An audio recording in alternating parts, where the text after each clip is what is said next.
Dear 10th class, कैसे हैं आप सब। आई होप आप सब ठीक होंगे एंड अपनी स्टडी कंटिन्यू कर रहे होंगे।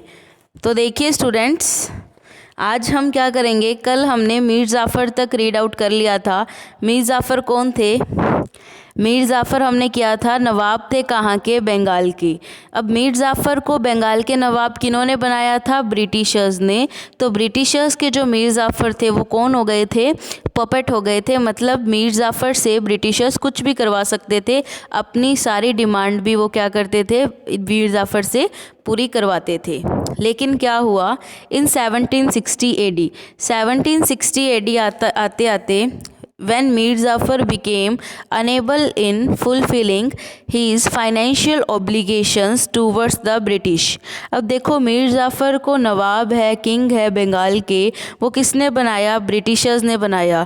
तो क्या था, मीर जाफ़र का भी एक फ़र्ज़ था फाइनेंशियल तौर पे भी, किन के प्रति? ब्रिटिशर्स के प्रति। लेकिन मीर जाफ़र उसे पूरा नहीं कर पाए, इसलिए ब्रिटिशर्स ने मीर जाफ़र को हटाकर मीर कासिम को बंगाल का नवाब घोषित कर दिया।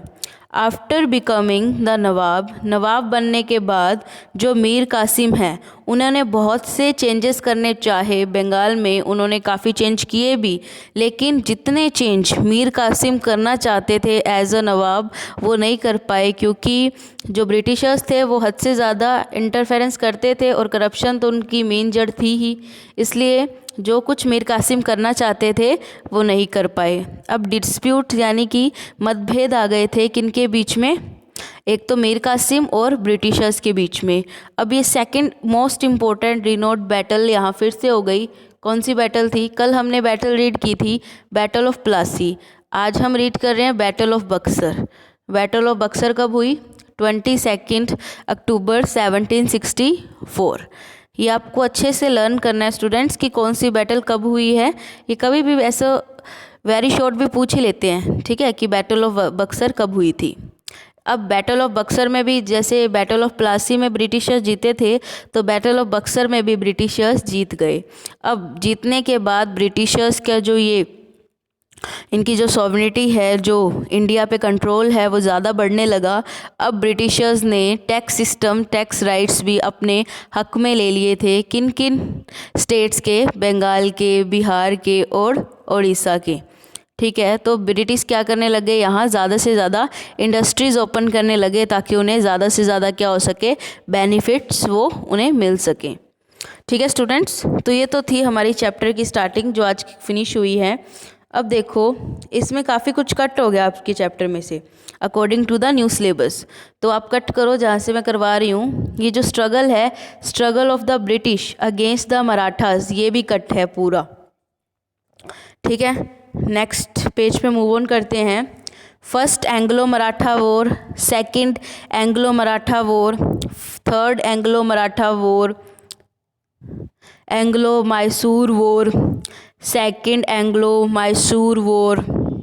ये सारा कट है, कट करते हुए चलते रहिए आप। ये जो सेकंड पेज है ये भी पूरा कट है, जिसमें कौन सी आएगी?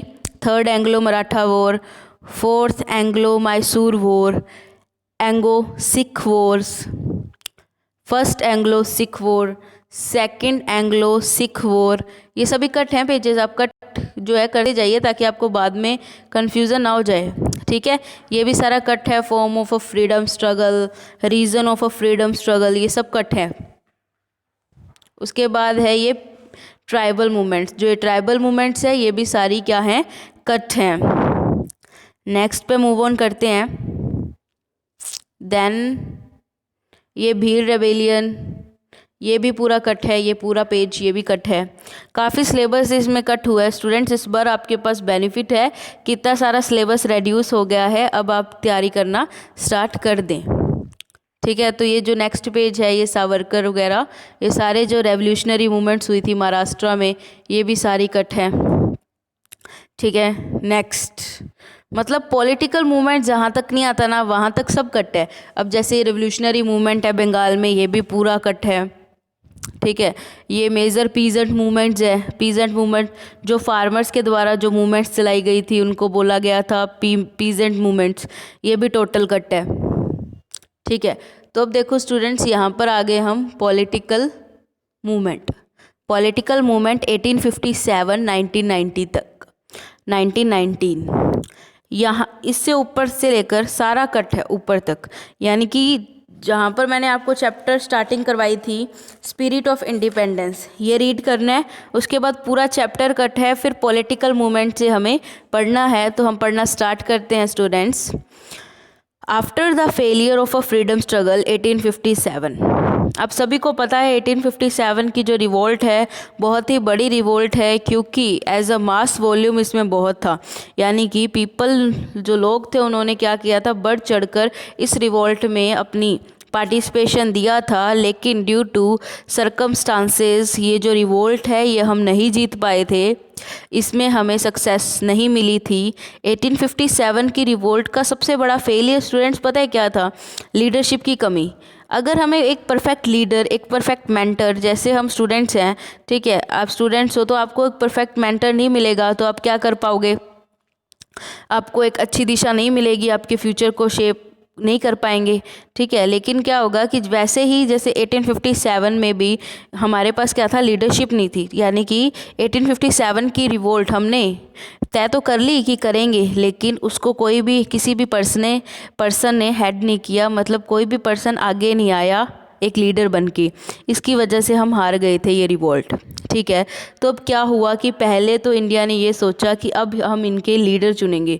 अब आज के बाद 1857 के बाद कोई भी रिवोल्ट होगी ना तो उसका हम लीडर पहले ही चूज़ करेंगे कि उस रिवोल्ट को कौन लीड करेगा।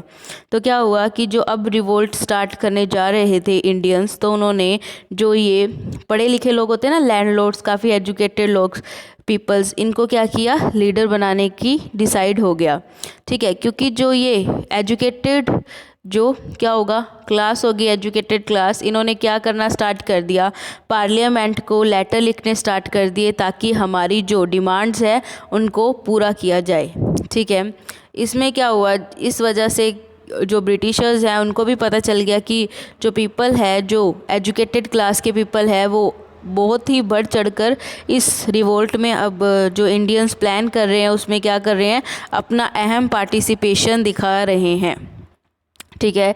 This people wanted to convince moderates to understand the actual scenario in India. अब जो ये जो एजुकेटेड क्लास के जो पीपल्स थे उन्होंने क्या किया, सभी के मन में अवेयरनेस यानी कि जागरूकता को भरना स्टार्ट कर दिया कि ब्रिटिशर्स की वजह से जो इंडिया है उस पर कितनी, इंडियन और इंडियंस पर कितनी ज़्यादा प्रेशर आ रहा है, ठीक है। और एडमिनिस्ट्रेटिव रिफॉर्म्स भी हुए, प्रबंधन कार्य की जो नीतियां हैं उनमें भी क्या हुए, बहुत से चेंजेस हुए, ठीक है। तो अब क्या हुआ, एक बहुत ही अहम जो क्या होगा, एक क्लास होगी सोसाइटी की, उसने क्या कर दिया, ब्रिटिशर्स के जो ये नियम हैं, जो रूल्स करने की टेक्निक्स है, इनके प्रति विरुद्ध स्टार्ट कर दिया, विद्रोह हुआ, यानी कि रिवोल्ट स्टार्ट होने की प्लानिंग्स हो गई। अब ये जो पॉलिटिकल मूवमेंट्स इन्होंने स्टार्ट करने की ये जो सोच रहे हैं, तो ये स्प्रेड कैसे हुई, हर जगह पर फैली कैसे, लोगों के पास, पीपल्स के पास कैसे पहुंची, ये हम करेंगे स्टूडेंट्स कल। तो इतना आप रीड कर लीजिएगा, ठीक है, अच्छे से। अगर आप अभी से स्टार्ट करेंगे चैप्टर 7 में रीड करना तो आपको ज़्यादा से ज़्यादा समझ आएगा, ठीक है students. Thank you and have a nice day, be safe, be healthy.